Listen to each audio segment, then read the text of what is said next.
Hello everyone, welcome back to your channel We Study 24/7 Think Less Study More. So I am back again with a new video.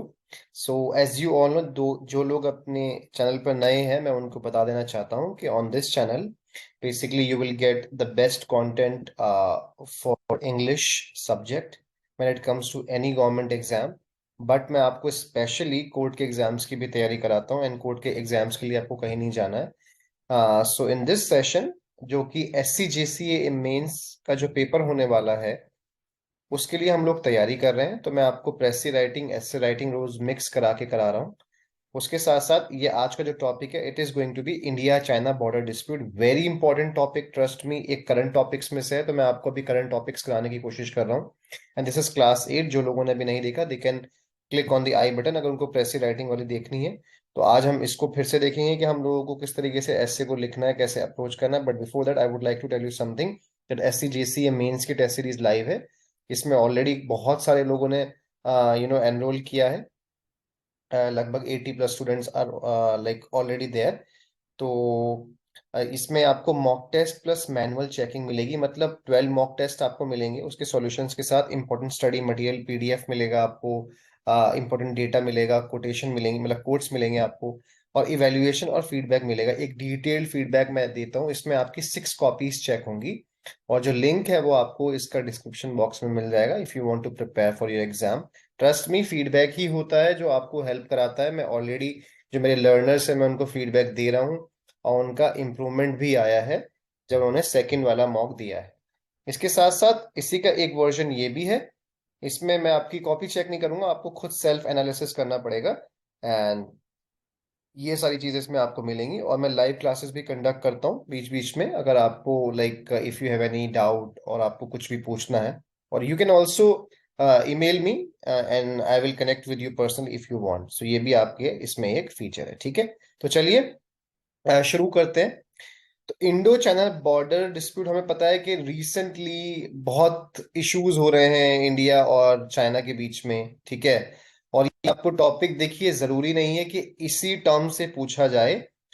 It can also be there, like it can also happen कि ये किसी और तरीके से बोले कि rivalry हो रही है या एनमिटी हो रही है, एक्टिव एनमिटी, या explain like that. Okay, so it can have many forms.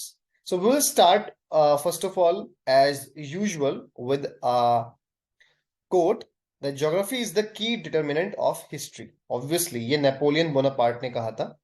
The Indo-China border dispute is a reflection of this quote. और इंडो चाइना बॉर्डर जो डिस्प्यूट है, डिस्प्यूट जो झगड़ा है, वो इसी का एक बहुत बड़ा रिफ्लेक्शन है। Border dispute between India and China is not new. It dates back to 1960s when a border war erupted between the two countries. The Indo-China border dispute is one of the longest running conflicts in the world, and it continues to be so point of tension between the two nations. Okay, so this essay aims to provide a comprehensive analysis of Indo-China border dispute. आपको ये यहाँ नहीं लिखना है, ये मैंने आपके understanding के लिए मैं आपको हमेशा बताता हूँ। ओके, मैं आपको हर ऐसे में ये देता हूँ कि ताकि as a reader perspective if you are reading it तो आपको वो चीज समझ में आए, ठीक है। और आपको ऐसे भी नहीं लिखना है अपने एग्जाम में कि बैकग्राउंड डाल के लिख रहे हैं, आपको सिर्फ नॉर्मल पैराग्राफ्स में लिखना है। पैराग्राफ में होना चाहिए। सबसे बेस्ट फॉर्म ऐसे की वही होती है जो एग्जामिनेशन में हम लोग लिखते हैं। तो यहाँ यही बोला कि इंडिया का जो डिस्प्यूट है चाइना के साथ वो 1960 से है। ओके, जब ये डिस्प्यूट सबसे पहले आया था। फिर और ये दुनिया का like one of the longest running conflicts है और वो अभी भी दो नेशन के बीच में टेंशन क्रिएट किया हुआ है। तो the Indo China border is one of the most disputed borders in the world. ये सबसे डिस्प्यूटेड बॉर्डर है पूरे वर्ल्ड में। The border stretches over 4,000 kilometres and is known as line of actual control. इतना बड़ा है। देखिए हमने यहाँ डेटा दिया है, मैंने आपको शुरुआत में भी बताया था। मैं आपको एक चीज बता के चलता हूँ कि अपने एसे की जो स्टार्टिंग आपको करनी है that should be very good. Starting जो होनी चाहिए ना आपके ऐसे की, वो कमाल होनी चाहिए। मतलब उसमें आप अपना बेस्ट से बेस्ट एफर्ट डाल दें। आप कोड यूज करें, आप किसी डेटा को डाल के थोड़ा सा एक्सप्लेन करें। तो पहले वाले पैराग्राफ में बेसिकली आपका इंट्रो प्लस सिग्निफिकेंस उस चीज का आना चाहिए, या जो इस चीज का हम बारे में बताना चाह रहे हैं, ठीक है, या कोई उसमें डेटा या स्टैट जो कि आपके ऐसे को एक एज दे रहा है बाकी सबसे, ठीक है। तो चलिए, the LAC separates the Indian state of Jammu and Kashmir from China Aksai Chin region. The border dispute between India and China dates back to 1914 when British India and China signed the Simla Accord. According to the Simla Accord, the border was demarcated between British and India, Tibet and China. तो ये हुआ था 1940 में, जिसके according आपको पता होगा एक सिमला अकॉर्ड हुआ था। अकॉर्ड का मतलब होता है अग्रीमेंट। तो जिसने ये डिमार्केशन कर दिया था, मतलब बाउंड्री का अलग अलग कर देना, उसको बोलते हैं डिमार्केशन। कहाँ का? ब्रिटिश एंड इंडिया के राज में, Tibet and China. However China refuse to recognise the Simla accord. लेकिन तब से ही चाइना ने सिमला अकॉर्ड को रिकॉग्नाइज नहीं किया, उसने उस चीज को नहीं माना, एक्सेप्ट। और यहीं से आपका बॉर्डर डिस्प्यूट कंटिन्यू रहा, इवन इंडिया ने इंडिपेंडेंस जब गेन किया, क्योंकि हम सामने वाले को कह नहीं सकते, राइट।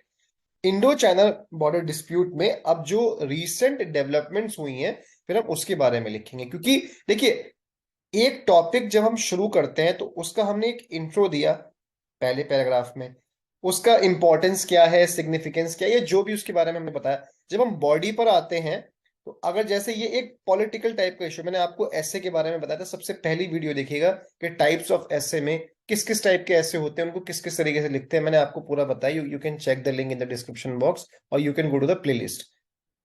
तो ये ऐसे भी क्या है, यहां पर ये एक पॉलिटिकल इशू को दिखा रहा है, मतलब बेसिकली जियो पॉलिटिकल इशू है। तो Indo China border dispute has been a topic of discussion for many years, but the recent development have made it more pressing, ठीक है। द गलवान वैली, जो अभी हमारा 2020 में जून में गलवान वैली में क्लैश हुआ था between India and Chinese troop, has brought the Indo China border dispute into the international spotlight. इसने पूरे इंटरनेशनल में, लाइक मैटर्स में, अफेयर्स में इसको ला दिया है। The clash resulted in the death of 20 Indian soldiers and an undisclose number of Chinese soldiers. Chinese soldier का नहीं पता, लेकिन इंडियन सोल्जर्स 20 इसमें शहीद हो गए थे। The clash was the worst incident between the two countries over 40 years, और ये पिछले 40 सालों में सबसे वर्स्ट क्लैश थी। The clash in the Galwan valley has highlighted the need for both countries to find a diplomatic solution to the border dispute. इस clash की वजह से ही दोनों कंट्री को ये जरूरत पड़ी कि इस चीज ने ये भी हाईलाइट किया कि हम लोगों को एक डिप्लोमेटिक सॉल्यूशन पे आना पड़ेगा, ताकि हमारे फौज की जान ना जाए। The recent developments have also shown that the Indo China border dispute has the potential to escalate into a full-blown war, which could have dire consequences for both countries and the region as a whole. तो इसके साथ साथ हमें ये भी पता लगा। अब आगे बढ़ते हैं। Reasons for the Indo China border, reason क्या है, पहले हम लोगों ने इसको कैसे एक्सप्लेन किया रीजन। ये देखिए, जो मैंने चीजें आपकी डाली है ना, ये इसलिए डाली है, मैं आपको ये इसलिए मेंशन कर रहा हूं बार बार, कि जो मैं आपको समझाने के लिए कि लिखते कैसे हैं ऐसे को। अगर आपके दिमाग में ऐसे का एक फ्रेमवर्क है, मैंने आपको बताया आउटलाइन क्रिएट करनी है, अपने दिमाग में एक एक पॉइंट समझ लो। अच्छा, ये टॉपिक है, टॉपिक को पढ़ते ही समझ में आ जाना चाहिए कि अच्छा इसमें ये एक इस टाइप का टॉपिक है, इसमें हम इंट्रो देंगे, फिर हम ये दिखाएंगे कि लेटेस्ट इसमें इंडिया का रिलेशन क्या है उससे, क्योंकि ये इस टाइप का टॉपिक है। फिर उसमें रीसेंट डेवलपमेंट क्या हुई, फिर उसका रीजन क्या है। देखिए, रीजन और कॉजेस तो आपको लगभग हर ऐसे में मिलेंगे, अगर वो कोई भी टॉपिक है, वो एनवायरमेंट का टॉपिक है, वो विमेन, तो रीजन और कॉजेस तो आपको मिलेंगे कि इसका रीजन। यहाँ पर क्या है, यहाँ पर डिस्प्यूट है। There are several reasons for the Indo-China border dispute. The primary reason for the dispute is the difference in the perception of border. देखिए, ये परसेप्शन ऑफ बॉर्डर के लिए भी है। India and China have different interpretations of the McMahon line. एक McMahon line आपको पता है इंडिया की है, ठीक है, जो कि ब्रिटिश के द्वारा बनाई गई थी उनके रूल के टाइम। चाइना क्लेम्स करता है कि मैकमोहन लाइन इलीगल है and does not recognise it as a official border, वो नहीं मानता इस चीज को। India on the other hand recognising the McMahon line as the official border between, लेकिन इंडिया इस लाइन को एक्सेप्ट करती है, रिकॉग्नाइज करती है। Another reason for the Indo-China border dispute is the strategic importance of the region. अच्छा, एक और डिस्प्यूट का जो रीजन है वो ये है कि इस एरिया की स्ट्रेटेजिक इंपॉर्टेंस बहुत है। The border region is rich in natural resources, इसमें नेचुरल रिसोर्सेज हैं, ऑयल गैस हैं, मिनरल्स हैं। The region is also strategically important as it is located near the Himalayas, which is an important military zone, क्योंकि हिमालयाज के पास में है तो वहां पर एक मिलिट्री जोन भी है। तो हर तरीके का यहाँ पर जो फायदा है उसको दोनों कंट्रीज चाहती हैं कि हम उस चीज को लें। The Indo-China border dispute is also a reflection of the broader geopolitical tensions between the two countries. The two countries have different political system and ideologies which have led to tensions between them. और ये भी बात है कि India का बिल्कुल political system एक अलग है। We are a democratic country. On the other hand China तो एक मोनार्क के बेसिस पे चलता है, तो वहां तो ये सब चीजें होती ही नहीं, वहां पर तो तानाशाही है। ठीक है, तो दिस इज अ थिंग। अब हम लोगों ने रीजन लिख दिया। अब उस चीज के परिणाम क्या है, मतलब परिणाम क्या हो, या तो आप वो लिखेंगे थोड़ा सा उसको मेंशन करने के बाद, फिर हम उसको लिखते हैं रेमेडीज क्या है या एफर्ट्स क्या हो रहे हैं। तो यहां पर हमारे क्या है, एफर्ट्स टू रिजॉल्व। अब इंडिया चाइना बॉर्डर के डिस्प्यूट को रिजॉल्व करने के लिए एफर्ट्स क्या क्या हो रहे हैं। Both India and China have made efforts to resolve the border dispute. The two countries have held several rounds of talks, but the talks have not yielded any significant result. उन्होंने आपस में बात करने की कोशिश की लेकिन उससे कोई significant result निकल के नहीं आया. The recent development have highlighted the need for both countries to find a diplomatic solution to the border dispute. One of the proposed solution to the border dispute is to establish a new border. दोनों के बीच में फिर एक तय होकर यह भी आया कि एक नया बॉर्डर बनाया जाए। The proposed new border would be a compromise between the current borders claimed by India. अब वो दोनों के कहीं ना कहीं कॉम्प्रोमाइज वाली बात होगी कि दोनों ही कंट्री के। The new border would be demarcated based on mutual agreement and would be recognized by both countries. जो न्यू बॉर्डर है उसको म्यूचुअल अग्रीमेंट के बेसिस पे बनाया जाएगा ताकि दोनों कंट्रीज उसको रिकॉग्नाइज कर सकें। Another proposed solution to the border dispute is to establish a joint management mechanism for the border region. दूसरा यह है कि joint mechanism like management mechanism we can like दोनों कंट्री मिलके साथ में कुछ उसमें ऐसा करें कि वो मैनेज कर सकें। The joint management mechanism would be responsible for maintaining peace and stability in the region. The mechanism would also be responsible for managing the natural resources in the region. और बाकी की जो नेचुरल रिसोर्स है उसको maintain करने के लिए भी जरूरी है। तो अब हम क्या लिखेंगे, in conclusion the Indo China border dispute is a long standing issue that requires a diplomatic solution. ये एक लॉन्ग स्टैंडिंग इशू है जिसमें डिप्लोमेटिक सॉल्यूशन की जरूरत है। The recent developments have highlighted the need for the both countries to find a resolution to the dispute. The two countries must work together to find a solution that is acceptable to both sides. ठीक है, और दोनों ही parties को एक ऐसा solution निकालने की जरूरत है। देखिए जो कंक्लूजन होता है वो पूरे ऐसे का रिफ्लेक्शन होना चाहिए।